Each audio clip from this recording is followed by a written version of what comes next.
पश्चिम बंगाल के विपक्ष के नेता शुभेंदु अधिकारी ने ममता बनर्जी के नेतृत्व वाली टीएमसी सरकार पर जमकर निशाना साधा। अधिकारी ने मांग की कि केंद्रीय जांच एजेंसियां शारदा घोटाले के तहत मुख्यमंत्री की जांच करें।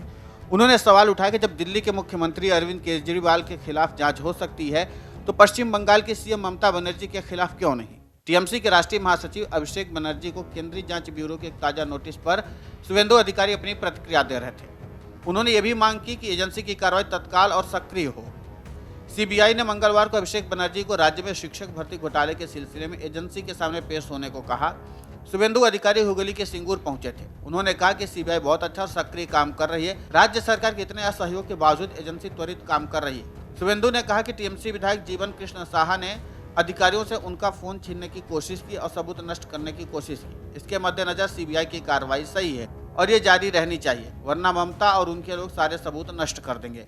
उन्होंने आगे मांग की कि केंद्रीय एजेंसियां कथित शारदा घोटाले के संबंध में ममता बनर्जी की जांच करें।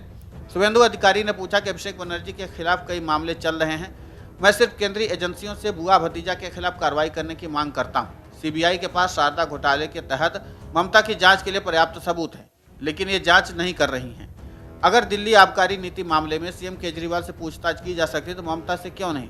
कभी ममता बनर्जी के खास तरह शुभेंदु ने कहा कि इसी तरह अभिषेक बनर्जी के खिलाफ और उनके कई परिवार के सदस्यों की संलिप्तता के बारे में सबूत हैं।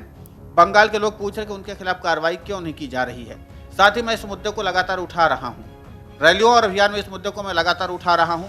अगर मैं झूठ बोला तो मेरे खिलाफ मानहानि का मामला क्यों नहीं दायर कर रहे हैं। शुभेंदु ने केंद्रीय गृह मंत्री अमित शाह के इस्तीफे की मांग को लेकर पश्चिम बंगाल के सीएम पर भी हमला किया। शुभेंदु अधिकारी ने कहा कि ममता बनर्जी ने अमित शाह को गुंडा और मुझे डकैत कहा। वो सिर्फ डर की वजह से इस तरीके का अनैतिक बयान दे रही हैं। उन्होंने पिछले महीने 4 बार गृह मंत्री को फोन कर अपनी पार्टी की राष्ट्रीय स्थिति को देखने का अनुरोध किया, लेकिन गृह मंत्री ने उन्हें स्पष्ट रूप से कहा कि ईसीआई एक स्वतंत्र संवैधानिक निकाय है और कानूनों के अनुसार काम करता है।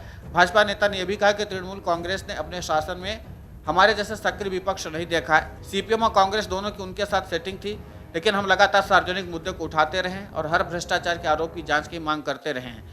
टीएमसी के 200 विधायकों से लड़ने के लिए हमारे पास 70 विधायक काफ़ी हैं। टीएमसी में हर कोई चोर है और जेल जाएगा। वहीं सीएम ममता बनर्जी की ओर से केंद्रीय गृह मंत्री अमित शाह को फोन करने की अफवाह चल रही है। अब इस पर पश्चिम बंगाल के सीएम ने भी बयान दिया है। ममता बनर्जी ने बुधवार को टीएमसी को राष्ट्रीय पार्टी का दर्जा देने के लिए अमित शाह को फोन करने की बात सही साबित हुई तो मैं इस्तीफा दे दूंगी। इस बात को ममता बनर्जी ने अपने साफ शब्दों में दोहराया है। उन्होंने कहा कि ये कहा जा रहा है कि तृणमूल कांग्रेस का राष्ट्रीय पार्टी का दर्जा जाने के बाद ममता बनर्जी ने अमित शाह को 4 बार फोन किया है। ये सब झूठ चलाने वालों के खिलाफ हम मुकदमे दायर करेंगे। ये जो लोग ऐसी बात चलाते हैं हम उनसे इस झूठ की माफ़ी लेकर रहेंगे। मैं भारत की राजनीति को अच्छे से समझती हूँ। हमारे 4 विधायकों को गिरफ्तार कर रखा है। ममता बनर्जी ने कहा कि ये सब केंद्र की एजेंसी को लेकर मेरे खिलाफ षड्यंत्र कर रहे हैं। इनका काम है झूठा नैरेटिव बनाना। ये सरकार के पैसे पर चुनाव लड़ते हैं। देश की सबसे भ्रष्टाचारी पार्टी बीजेपी है। हम अदालत का पूरा सम्मान करते हैं और हम जनता को कहते हैं कि बीजेपी के झूठ में मत आइए। बीजेपी कहती कि आपस में सबकी लड़ाई करवा दो। हम नेशनल पार्टी थे और रहेंगे। Video desk अमरउजाला.com।